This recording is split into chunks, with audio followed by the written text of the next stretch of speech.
میرے بھائیوں یہ کہاں سے فلسفہ اٹھا؟ باطنیوں کا، سبائیوں کا، رافضیوں کا۔ آئیے لغت کی دنیا میں، شریعت کی دنیا میں صرف ایک بات کو سمجھیے۔ آپ سے میں پوچھتا ہوں آپ کی گھر والی کا کیا حال ہے، تو اس سے مراد کیا ہوگا؟ پاکستان اور برے صغیر میں تو اس سے مراد بیوی دی جاتی ہے، بیٹی بھی اہل عرب میں لی جاتی ہے، کوئی حرج کی بات نہیں۔ لیکن ایمانداری سے بتلائیے، کسی مرد سے پوچھا جائے تیری گھر والی کا کیا حال ہے، مراد کیا ہو گئی؟ بیوی۔ اور کسی بیوی سے پوچھا جائے عورت سے تیرے گھر والے کا کیا حال ہے، مراد کیا ہوگی؟ خامن۔ بچے بھی ہوں گے، بیٹے بھی ہوں گے، بیٹیاں بھی ہوں گی۔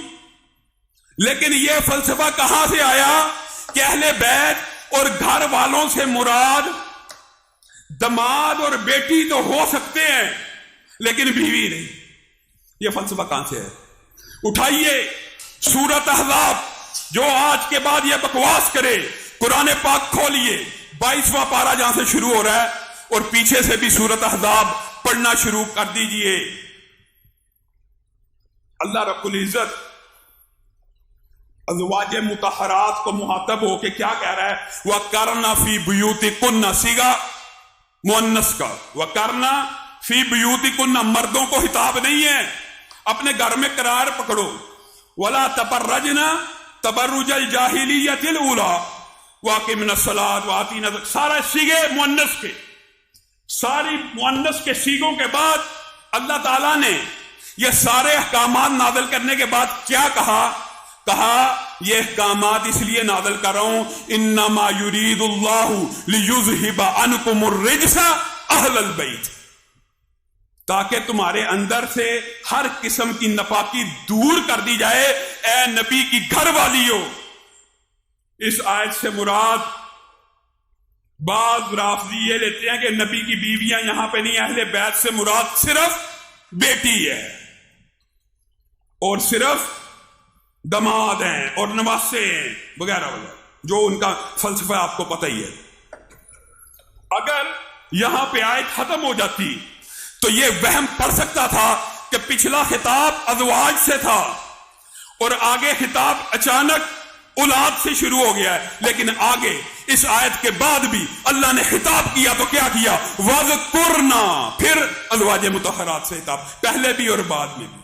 بات اگر اچھی طرح سمجھ نہیں آئی تو سورت ہود اٹھائیے، حضرت سارہ کو بشارت ملی، کہنے خوش ہو گئی، خوش بھی ہوئی اور حیران بھی ہوئی، حیران بھی پڑا ہوا۔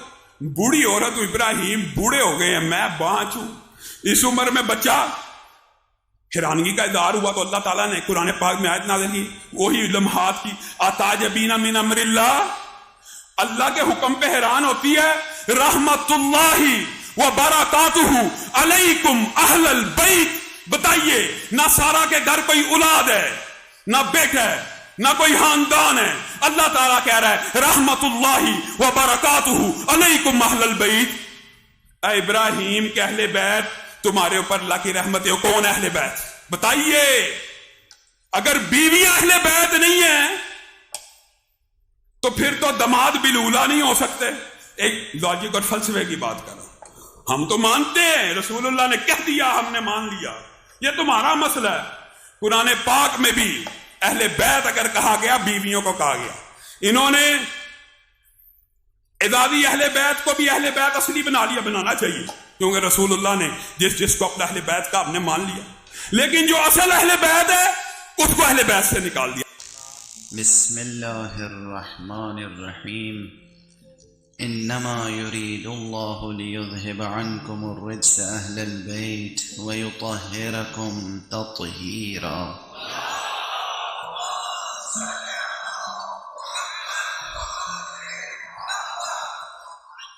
لفظ بلفظ، یا ایها النبی قل لازواجک ان کنتن تردن الحیات الدنیا وزینتها فتعالینا امتعکن واسرحکن سراحا جمیلا، اگر تم دنیا چاہتی ہو، دنیا کی زینت چاہتی ہو تو آؤ، فتعالینا، آؤ، امتعکن، ہم تمہیں مال و متاع دنیا سے آسودہ کر دیں، واسرحکن، لیکن صرف آسودہ نہیں کریں گے،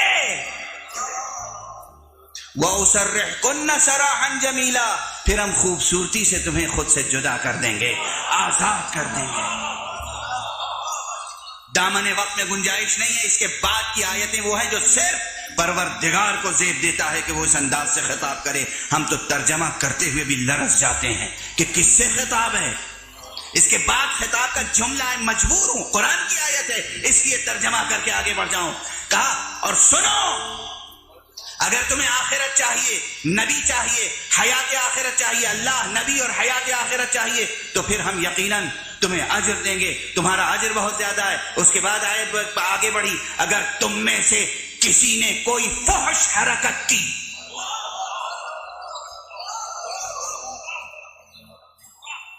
قرآن کے الفاظ ہیں، قرآن کے الفاظ، تو پھر تم دوسروں کی طرح نہیں ہو، تم پہ دوہرا عذاب ہوگا۔ ہم تو ترجمہ کرتے ہوئے رونگٹے کھڑے ہو جاتے ہیں، ترجمہ کرتے ہوئے رونگٹے۔ یہ قرآن کے الفاظ ہیں۔ آغاز کیسا ہے؟ کس قسم کا آغاز ہے؟ کس سے خطاب ہے؟ کیوں ایسا خطاب ہے؟ 25 مرتبہ مؤنث کے صیغے آئے ہیں۔ آیت نمبر 28، آیت نمبر 29، آیت نمبر 30، آیت نمبر 31، آیت نمبر 32، آیت نمبر 33۔ 25 مرتبہ آیت تطہیر سے پہلے مؤنث کے خطاب آئے، مؤنث کے خطاب، عورتوں سے خطاب۔ اور اس میں کیا کہا گیا؟ اگر تم دنیا چاہتی ہو تو آؤ ہم آسودہ کر کے جدا کر دیں، اگر آخرت چاہتی ہو تو پھر کیا کرو؟ نماز پڑھو، زکات دو، گھر میں رہو، گھر سے باہر قدم نہ نکالو۔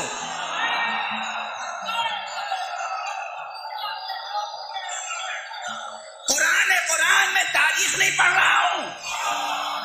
ابھی آپ جبل کی طرف رخ نہ کریں، بسرے نہ جائیں، قرآن دیکھیں۔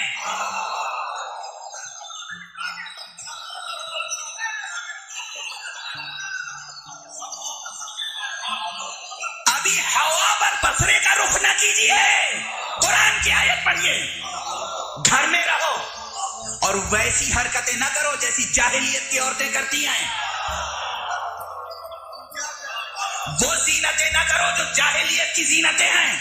یہ سب لفظیں قرآن کی ہیں، سارے خطاب مؤنث کے لہجے میں، اور یا ایھا النبی کہہ کر، اے نبی اپنی بیویوں سے کہہ دو، اے نبی،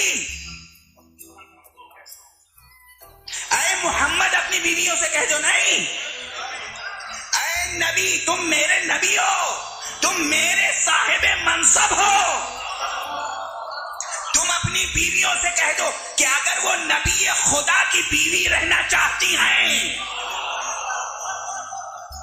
تو ان کو کیا معیار اختیار کرنا چاہیے، کیا معیار اختیار کرنا چاہیے۔ تمہید مجلس میں نے عرض کیا کہ خدا کے 2 طرح کے ارادے ہیں، ایک ارادہ یہ ہے کہ وہ چاہتا ہے کہ تم کچھ کرو اپنی چاہت سے،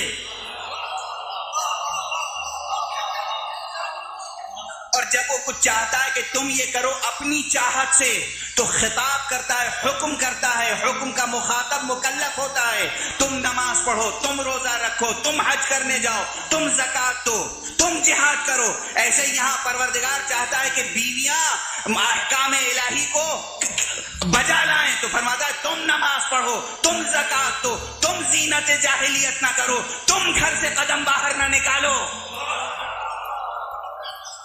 یہ سب تمہیں کرنا ہے، اور ایک دم سے التفات ہوتا ہے، روح سخن بدلتا ہے۔ انما یرید اللہ لیذھب عنکم الرجس اہل البیت ویطہرکم تطہیرا۔ بیویوں تمہیں یہ سب کرنا ہے، اور اہل بیت ان کا ذمہ ہمارا ہے۔ اب میں عرض کر رہا ہوں ایک اور مثال کہ جب یہ آیت نازل ہوئی اور پیغمبر نے جناب سیدہ کو، مولا امیر المومنین کو، مولا امام حسن کو، مولا امام حسین کو بلایا، چادر کا حصار کیا اور کہا اللہم ہؤلاء اہل بیتی، پروردگار یہی ہے میرے اہل بیت، اگر اس میں کسی ایک کے بھی اضافے کی گنجائش ہوتی تو قسم خدا کی وحی نازل ہوتی کہ محمد فلاں کو بھی شامل کر لو، یا یہ اہل بیت نہ ہوتے تو پھر بھی آیت نازل ہوتی۔ مثال یاد رکھیے کہ یہ تو بہت بڑا مسئلہ ہے۔ پیغمبر اپنی بیوی سے، بیوی کی خاطر اگر کہہ دیں گے اچھا تمہیں پسند نہیں ہے تو میں اب شہد نہیں کھاؤں گا،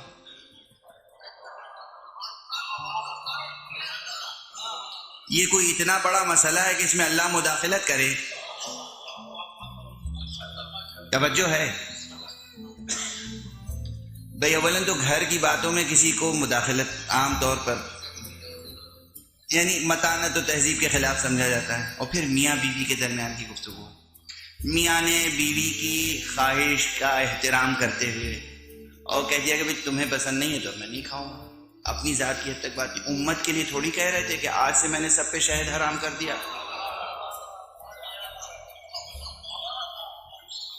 ذاتی مسئلہ تھا، بالکل پیور ذاتی مسئلہ۔ جو لوگ نبی کو دو حصوں میں بانٹتے ہیں، رسول کی سیرت کو دو خانوں میں تقسیم کرتے ہیں کہ ایک حیثیت نبوت کی تھی، رسالت کی تھی، ایک ذاتی حیثیت تھی، جو ذاتی حیثیت سے باتیں کہی ہیں وہ ہمارے لیے واجب الاتباع نہیں ہے۔ علی کی تعریف ذاتی حیثیت سے کی ہے، فاطمہ زہرا کا احترام ذاتی حیثیت سے کیا ہے، حسنین کو کندھے پہ بٹھایا وہ ذاتی مسئلہ تھا، نواسے تھے، نہ بٹھاتے تو کیا کرتے۔ وہ یہ بتائیں کہ بیوی سے گفتگو ہو رہی ہے، شہد کھانا چھوڑ دینے کی بات بیوی سے کی ہے، امت کے لیے حکم شرعی تو نافذ نہیں کیا ہے، اس کے باوجود خدا نے مداخلت کی۔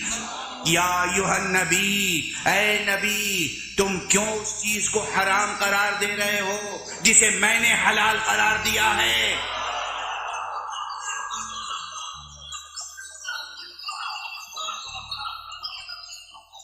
اے نبی، جس چیز کو ہم نے حلال قرار دیا ہے بیوی کی خاطر یا کسی کی بھی خاطر تم کیوں حرام قرار دے رہے ہو؟ جو پروردگار شہد کا ترک کرنا برداشت نہ کرے، وہ اہل بیت کا اعلان اگر خلاف مصلحت الہی ہوگا تو کیا وحی نازل نہ ہوگی؟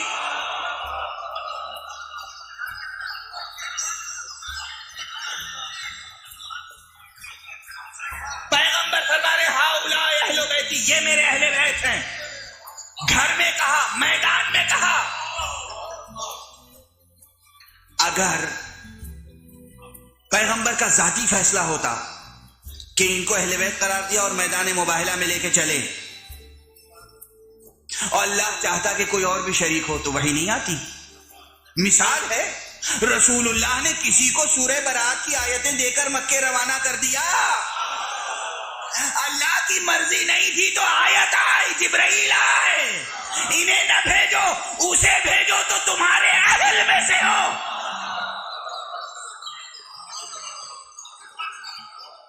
کون تھا اہل؟ کس کو واپس بلایا، کس کو بھیجا؟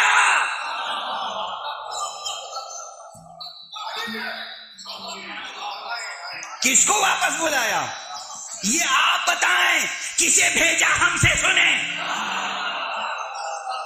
علی کو بھیجا، اس لیے کہ حق علی کے ساتھ تھا، علی حق کے ساتھ تھے۔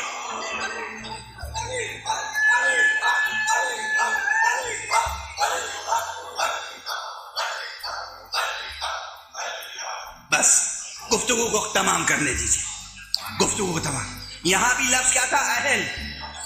حدیثوں کو اٹھا کے دیکھیے، صحاح ستہ دیکھیے، تلاش کیجیے، کیا لکھا ہے؟ جبرائیل آئے، انہوں نے کہا یا رسول اللہ کہتا ہے یا تم خود جاؤ قرآن پہنچانے یا اسے بھیجو جو تمہارے اہل میں سے ہو۔ اب سمجھ میں آیا اہل بیت کون ہو سکتا ہے؟ کس کو بھیجا رسول نے؟ علی کو بھیجا۔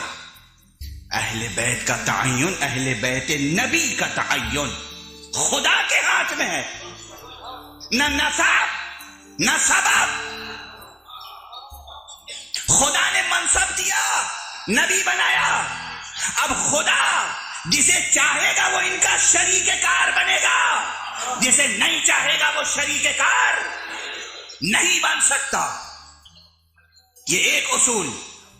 اور اس کے بعد اگر ضد ہے کہ ہم سب کو اہل بیت مانیں گے تو پھر ایک بات تسلیم کر لیجئے، کم سے کم اسے مانیے گا جس نے اللہ کی مانی، اور جس نے اللہ کی نہیں مانی اسے ماننے کا آپ کو حق نہیں ہے۔ اب دیکھ لیجئے یا ایھا النبی قل لازواجک سے کتنے احکام ہیں۔ اگر اللہ نے کہا گھر میں قدم رکھو اور کسی نے گھر سے قدم باہر نکال دیا تو چاہے سب کی اہلیت محفوظ رہے، اس کی اہلیت محفوظ نہیں رہ سکتی۔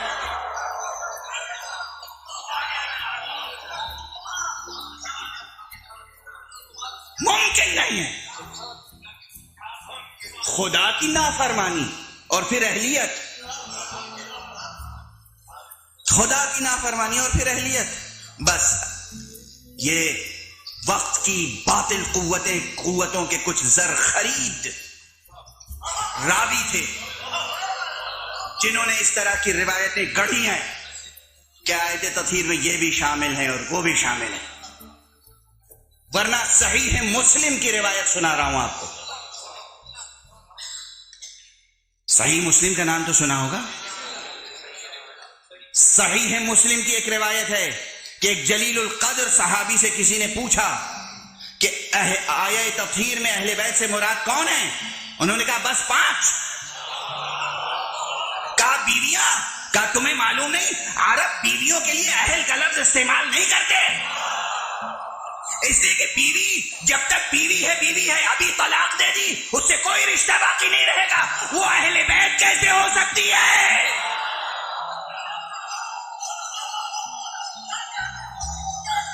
یہ روایت صحیح مسلم کی گزارش کر رہا ہوں۔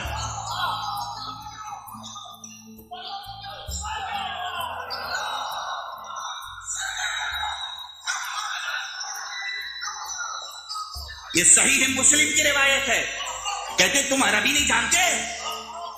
عرب کبھی زوجہ کو اہل نہیں کہتے، اس لیے کہ آج بیوی ہے کل نہیں ہے۔ ایسی شخصیت جو ایک لفظ سے بیگانہ ہو جائے، 2 بول پڑھ لو تو گھر میں داخل ہو جائے، ایک لفظ کہہ دو تو گھر سے باہر چلی جائے، ایسے کو اہل بیت بنایا جا سکتا ہے؟ صحیح مسلم کی روایت گزارش کر رہا ہوں۔